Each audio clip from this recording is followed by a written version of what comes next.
Welcome to the deep dive. Today we're going deep into Spiritism with Allan Kardec himself. Oh, wow. Yeah, we're diving into chapter 1 of what is Spiritism, and specifically this section called A Brief Discussion of Spiritism, Second Dialogue, The Skeptic. Okay. So this is a really cool conversation between Kardec and a curious but, skeptical visitor. Yeah, it's like we get to be a fly on the wall during this, lively debate from the 1800s. Right.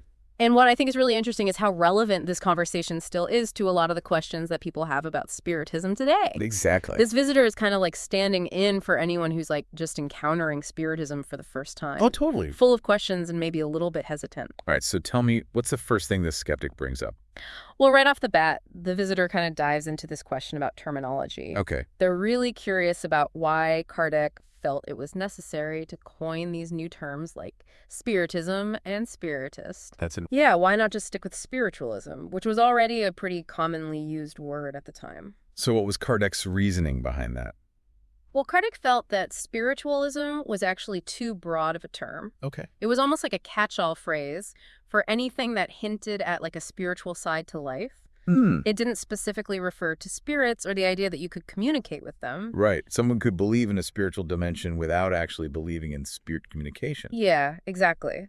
And, he wanted to be really precise, particularly because this was a time when science was like, making huge leaps. Okay. And he really wanted to present Spiritism as a serious field of study, something worthy of investigation, not just some vague mystical belief system. Yeah, that makes a lot of sense. So it was all about setting Spiritism apart, giving it that clear definition. Right, making that distinction and avoiding confusion. Okay, so what else does our skeptical visitor bring up? Well, they bring up something that I think we've all kind of wondered about at some point. Right. The fact that there seems to be so many different opinions within Spiritism. Even back then, there wasn't really, total agreement on every single point. Yeah, I can see how that could be concerning. Yeah, the visitor expresses this concern about the lack of unity. Does Kardec just try to, brush this off, or what does he say to that? No, he actually addresses it head on. Okay. He acknowledges that there are these differences. Okay. But he argues that disagreement is actually pretty normal in any new and developing field, especially one as, complex as Spiritism. But how does he, justify that? Well, he compares it to medicine. There are all these different schools of thought within medicine, right? Right. Different approaches to healing. Yeah. But that doesn't invalidate medicine as a whole, right? That's true. It's still a science that's constantly evolving and growing. Yeah, that's a good point. Yeah. Disagreement doesn't necessarily mean that the whole field is wrong. Exactly. It could actually be a sign of progress, right? Yeah, people are exploring different facets of the same truth. So what other challenges does this skeptical visitor throw Kardec's way? Well, they bring up something that I think is still a pretty common criticism of Spiritism today. Okay. Which is the idea that some of these spirit phenomena can be faked. Oh, yeah. Like illusionists, magicians, things like that. How do we know this isn't just a bunch of tricks, basically? Yeah. And, I'm sure Kardec had a pretty good response to that one. I would imagine. He basically said that just because something can be imitated doesn't mean that the real thing doesn't exist. Right. I mean, we all know that there are counterfeit bills out there. Okay, yeah. But that doesn't mean that real money isn't circulating. Right. It's about being able to tell the difference between the cheap knockoff and the genuine article. Exactly. And that's his point, is that true spirit phenomena occurs under specific conditions and shouldn't be confused with, stage magic, which is designed to entertain an audience. It's not about dismissing everything as a trick. Right. It's about understanding the nuances and being able to tell what's genuine and what's not. Absolutely. And despite all this skepticism and these attempts to discredit Spiritism, Kardec points out that the movement continued to grow. Really? Yeah, and he attributed this to one undeniable fact. What was that? The sheer number of people who were experiencing these spirit manifestations firsthand all over the world. Yeah. It was hard to just dismiss this as a few isolated incidents. Right. Or the work of just, a couple of charlatans. So it's the widespread nature of these experiences that really gave Spiritism credibility. Yes, exactly. Yeah. People from all walks of life were reporting these phenomena, and it became clear that, something significant was happening, something that couldn't just be easily explained away. So this was the 1800s, a time when science was really emerging as the dominant force in explaining the world. Yeah, the visitor actually brings this up, Okay. expressing this concern that, Spiritism with its talk of spirits and the unseen world seems to go against this whole scientific worldview. That's a great point. Yeah. How can you reconcile this seemingly mystical world with the rational empirical world of science? Yeah, and Kardec actually has some really interesting thoughts on this. I bet he did. He argues that Spiritism doesn't actually promote belief in the supernatural. Instead, he says it helps to explain what was previously considered supernatural by revealing the natural laws that govern spirit phenomena. Give me an example. Okay, well, he uses the analogy of electricity. Okay. Think about it. Before we understood electricity, the ability to communicate over long distances instantly would have seemed like magic. Totally supernatural, right? Yeah. But once we discovered the laws of electricity, it became a perfectly natural phenomenon that we could harness and control. That's a great analogy. So what we perceive as supernatural is really just a reflection of our limited understanding of the natural world. Right. There are laws governing the spirit realm that we maybe haven't fully grasped yet. But that doesn't make them supernatural. That's pretty bold for the time. Yeah. He's essentially saying that science, as it was understood, was limited in its scope. Yeah. And that there were these entire realms of reality yet to be explored. The visitor definitely had something to say about that. Okay. They bring up another big challenge, which is the fact that so many scientists at the time rejected Spiritism. Right. These are the people that are supposed to be the experts in what's real and what's not. Exactly. That's tough. Yeah. How do you argue with the scientific establishment? Right. And Kardec doesn't shy away from the challenge at all. Okay. He actually points out that science has been wrong many times before. Right. Initially rejecting ideas that were later proven to be true. And he reminds us that scientists are human. Right. And they can be just as prone to bias and closed-mindedness as anyone else. So he's not saying science is bad. He's just saying it's not infallible. And that we should be cautious about blindly accepting the scientific consensus, especially when it comes to something as complex as the spirit world. Exactly. And he gives some great examples of things that were once considered impossible or absurd, but later became scientific facts. Like what? Like the steam engine, the discovery of microscopic organisms, things like that. Right. He's basically saying, look, the boundaries of scientific knowledge are constantly expanding. Right. So what seems impossible today might be commonplace tomorrow. That's powerful. Right. So at this point, the visitor has thrown a lot at Kardec. Right. The terminology, the lack of unity, the possibility of fakery, the conflict with science. Yeah, they've really put him through the ringer. What's the next line of questioning? Well, at this point, the visitor gets to the heart of the matter and asks, okay, but what proof do you have that spirits even exist? Right. How do we know this isn't all just wishful thinking or delusion? That's the million-dollar question. Right. If there's no solid evidence, it's hard to take it seriously. Right. And that's where we'll have to pick up in part 2 of our deep dive. Oh, man, talk about leaving us on a cliffhanger. You won't want to miss Kardec's compelling argument for the existence of spirits. All right, well, I'm definitely hooked. Stay tuned. So where we left off, the visitor wanted proof, right? Yeah, they were like, show me the receipts. Exactly. And Kardec, he doesn't back down from that challenge. Good. He lays out this two-pronged approach when it comes to proof. Okay. He's talking about reasoning and factual evidence. So he's not just saying, trust me, bro. Right, exactly. He's like, let's use our logic, but also let's look at what's actually happening. I like it appealing to both our heads and, our experiences. Yeah, and he starts with the logic thing, right? Yeah. Drawing these parallels with scientific discoveries to show that, the idea of invisible beings isn't inherently ridiculous. Okay, I like that using science to argue for something that seems, at first glance, pretty unscientific. Yeah, it's kind of clever, right? He reminds the visitor that there was a time when people thought the idea of tiny, invisible creatures causing diseases was absurd. Oh, yeah. Right? But then, boom, microscopes are invented. Right. And suddenly we see this whole world that was previously hidden from us. So just because we can't see something with our naked eye doesn't mean it's not there. Exactly. It could just be that our tools or our understanding are just limited. Yeah, our senses are limited, right? Right. So once he's established that the existence of spirits isn't logically impossible, He then moves on to the factual evidence. Okay, lay it on me. What kind of evidence does he bring to the table? So he talks about the widespread occurrence of what he calls spontaneous phenomena. Okay. These are things like visions and apparitions and other unexplained occurrences that people have reported throughout history. So like these spirit phenomena are just happening organically all over the place. Yes, and often without people even seeking them out, right? Right. It's not like they're trying to make it happen. It just happens. And then he talks about induced phenomena. Yes, exactly. So this is the stuff that people are maybe a little more familiar with. The things that you see during seances with mediums, for example. Objects, moving wraps, and sounds, spirit communication through writing or speaking. So he's covering both ends of the spectrum. Right. The spontaneous stuff and then the stuff that requires a medium to facilitate the interaction. Precisely. That's cool.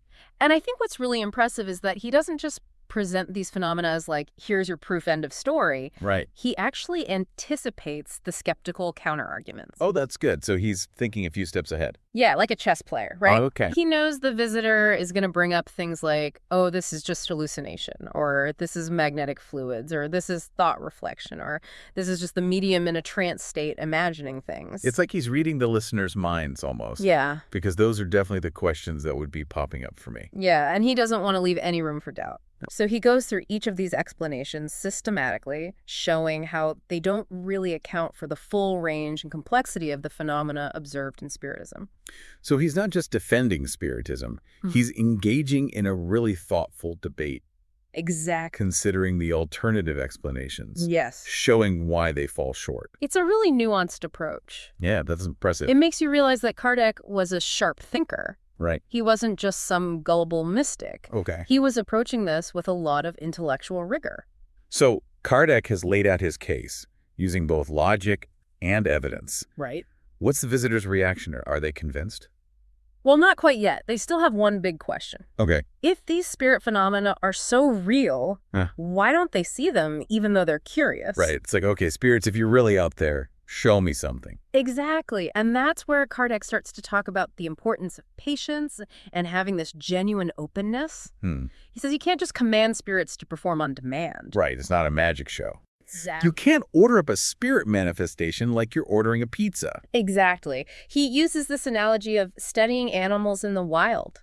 Right. You know, you can't just walk up to a wild animal and expect it to perform on cue. Right. You have to be patient and wait for the right moment. Yes. You have to be receptive, and you have to be willing to let go of your expectation. That's a great analogy. And he also makes this really important distinction between faith and what he calls good faith.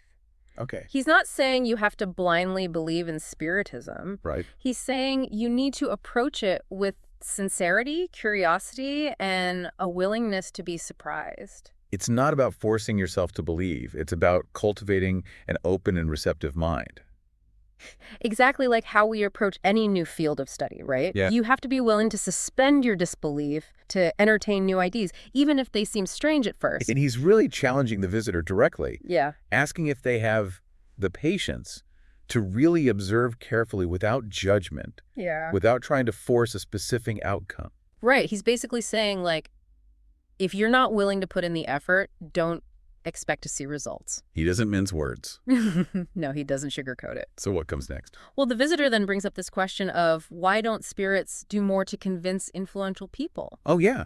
If they really want humanity to, like, wake up to their existence, right, why not target the people in positions of power? Exactly. It seems like the most logical strategy from our perspective. Right. Like, why waste time with us regular folks? Right. When you could be converting, like, presidents and kings and queens and things like that. Yeah, but Kardec explains that spirits have their own priorities. Okay. And they may not see these influential people as important as they see themselves. Right? He suggests that spirits are more interested in genuine seekers. Okay. Those who are approaching them with humility and a desire to learn, rather than those who are driven by ego or this desire for power.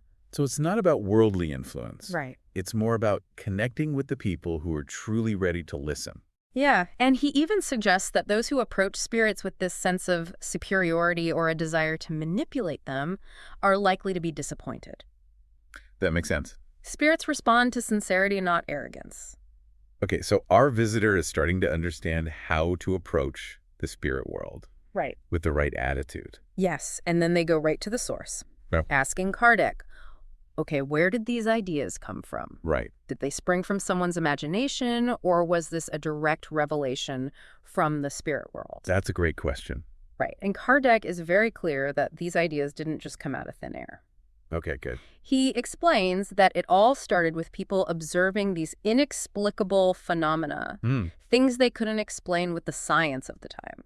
So it wasn't like people were just sitting around like daydreaming about spirits? No. And then poof, they appear. Right, it was more like they encountered something strange. Right. And they were like, what is going on here? And so they were starting from a very like rational scientific perspective. Yes, and in fact, they initially tried to find materialistic explanations. Right? They thought maybe it was magnetic fluids. Or some other unknown physical force at work. So they weren't jumping to the conclusion of spirits right away? No, it was only when these materialist explanations failed to account for the intelligent nature of these phenomena that they started to consider the possibility of spirits. That's an important point. Yeah, they were kind of forced into that conclusion by the evidence itself. And then Kardec emphasizes that it was the spirits themselves who revealed their existence and nature through communication. Right? It wasn't like humans dreamed them up. It was the other way around. So we didn't invent this. Right. We were contacted. Exactly. And that's where the visitor really wants to know, like, okay, but how? Right. How do they talk to us? How do these invisible beings interact with the physical world? That's what I want to know. Right. And Kardec has some really fascinating answers to that question. All right, let's dive in. Okay, so spill the beans. How do these spirits actually get their messages across?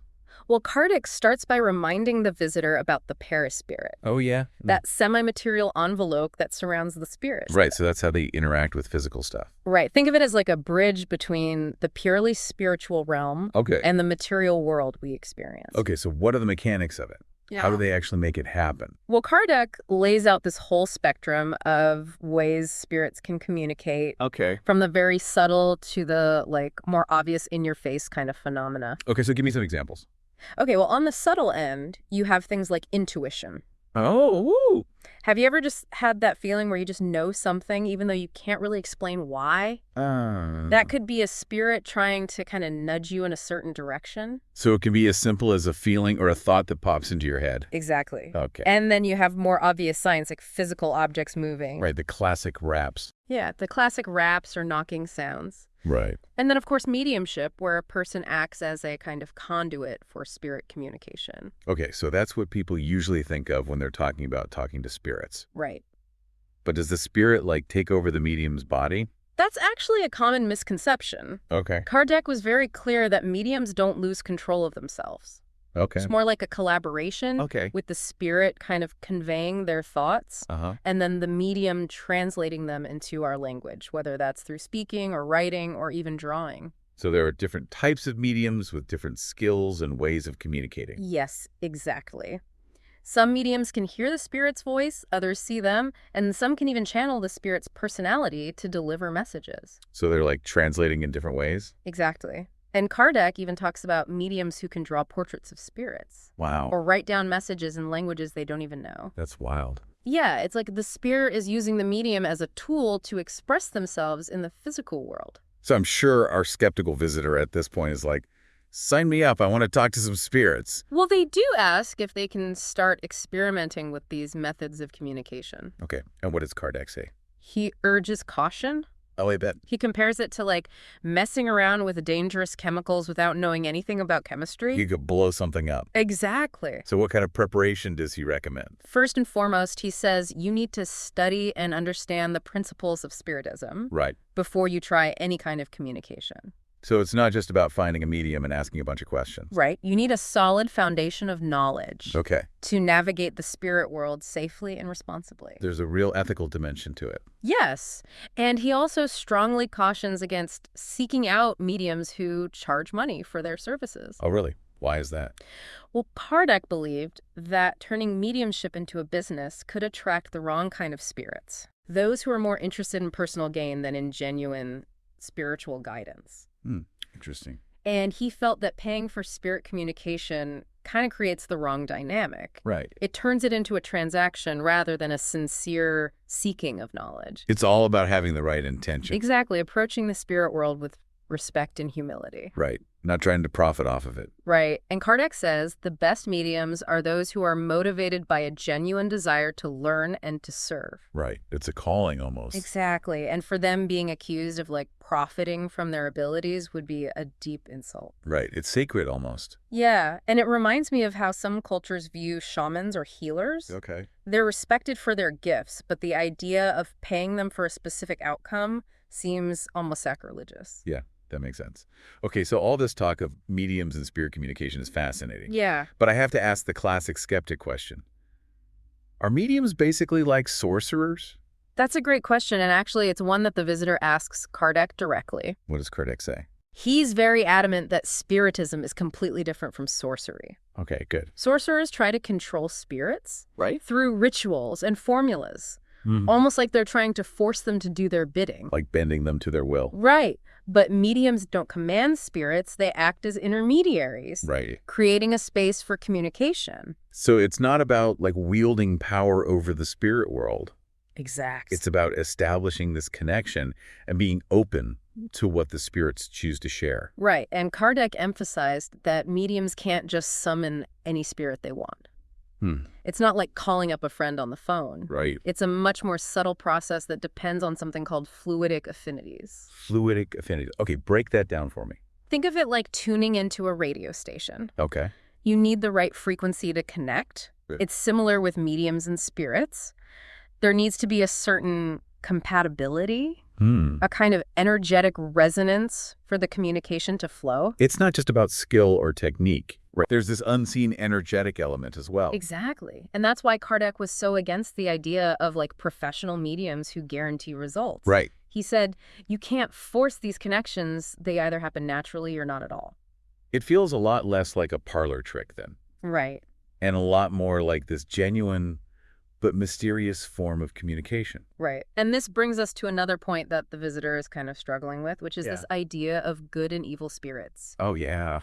They kind of assumed that everyone in the spirit world would be perfect and enlightened. Yeah, we think of heaven as this perfect place where everyone's happy. Right. And there's no problems. Exactly.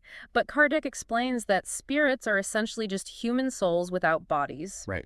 They still retain their individual personalities, their beliefs, their levels of moral development. So it's not like death suddenly makes you wise and perfect. Right. And he emphasizes that this diversity is actually really important to understand. Okay. Because it means that we need to be discerning. We can't just blindly accept everything that comes from the spirit world. Right. We still have to use our judgment. Exactly. We need to test the messages against our own understanding of morality and common sense. So even though we're dealing with the unseen world, we still have to apply our reason and our intuition. Exactly. And Kardec was very clear that we shouldn't just blindly believe everything spirits tell us. Okay. We have to test those messages against our own understanding of morality and common sense. Okay, so at this point, I'm sure the visitor's thinking well, what's the point of all this? Yeah, they ask Kardec, what good are spirits to us if we can't get easy answers or material benefits from them? Right, what's the point if it's not going to make me rich? Right, or solve all my problems. Yeah. And Kardec acknowledges that Spiritism won't give you winning lottery numbers or make all your troubles magically disappear. Okay. But he says that's not the point. The real value of Spiritism lies in its philosophical and moral teachings.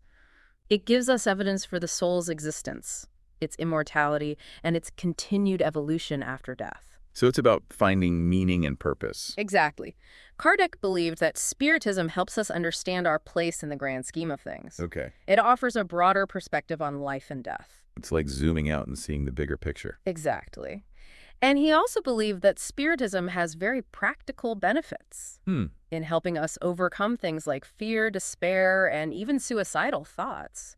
So it can actually help us deal with real-life problems. Right, by giving us a deeper understanding of life's challenges. And speaking of unseen forces, there's this concept of the forgetfulness of past lives. Yeah, the visitor brings this up too. Right, if we don't remember our previous incarnations. Right. How can we learn from them? That's a great question. And Kardec explains that although we don't have conscious memories, the lessons and progress we made in those past lives are still imprinted on our souls. It's like they become part of our core being, influencing our character and tendencies in this life. So even though we don't remember the specifics, yeah, our past experiences are still shaping who we are today. Exactly. And he actually believed that this forgetfulness is kind of a gift. Really? It allows us to start fresh in each lifetime without being burdened by the memories of past mistakes or traumas. It's a beautiful way to look at it. Right. Like we get a clean slate, but we're not starting from scratch. Right. We carry the wisdom of the past with us. Exactly. And despite all of this, the visitor's still kind of struggling with needing more tangible evidence to really be fully convinced. It's totally understandable to want proof, especially when you're talking about something as big as this. Of course. Yeah. And Kardec acknowledges that not everyone is swayed by the same types of evidence. No. Some people need to witness those spirit phenomena firsthand, while others are convinced by the logic and coherence of the Spiritist teachings. So there's no one-size-fits-all approach to belief. Right. He's not saying you must believe this. He's inviting people to explore these ideas and to find their own path to understanding. I love that. So what happens next? Well, the visitor actually expresses interest in joining Kardec's Spiritist society. Wow. So they were convinced. It seems like Kardec's explanations really made an impression. But does Kardec just welcome them with open arms? Well, not so fast. No, why not? I thought he was trying to spread the word about Spiritism. He was, but he was also very careful about who he let into the society. Okay. He explains to the visitor that it's not a group for, like, casual curiosity seekers or people just looking for a thrill. Okay. It's a community of serious researchers who are dedicated to studying and understanding the spirit world. So it's not like a fan club. No. It's for dedicated students. Exactly. And he advises the visitor to continue studying Spiritism before applying for membership. So they have to do their homework first. Yeah, he emphasizes that a solid foundation of knowledge is essential for participating in the society's work. So respect the process. Right. And this actually leads to a concern that the visitor brings up, which is what happens if Spiritism is banned? Oh, right. This was the 1800s. New ideas were often met with suppression. Exactly. And Kardec's response to that is actually incredibly confident. Okay, good. He basically says that any attempt to ban Spiritism would be futile. Really? Yeah. He says that it's a natural phenomenon rooted in individual belief. Right. And that you can't legislate what people believe in their own minds. That's a good point. Right. And he points out that these spirit manifestations are happening everywhere. Right. Not just in these organized societies. Right. They're happening in homes, in private settings, even in prisons. It's an unstoppable force. Exactly. He says that you can't control what happens in the privacy of people's hearts and minds. He ends on such a hopeful note. Yes, he sees it as this unstoppable force. It's a natural evolution, driven by the spirit world itself. Exactly. Wow, what a journey. I know, right? It's amazing how Kardec, way back in the 1800s, addressed so many of the same questions. I know. That we're still asking today. And I really appreciate how he emphasizes approaching Spiritism with an open mind. Yes. A willingness to learn, and above all, good faith. He's not asking us to blindly believe everything. Right. He's inviting us to explore, to question. To really engage. To be critical thinkers. Yeah, I love that. And to remember that the true value of Spiritism lies not in those easy answers or material gain, but in those profound philosophical and moral teachings that can help us live more meaningful and fulfilling lives. Absolutely. So to all our listeners out there, keep those questions coming, keep exploring, and who knows what you might discover. The spirit world is vast. And full of mysteries waiting to be unveiled. Exactly. Until next time, happy diving.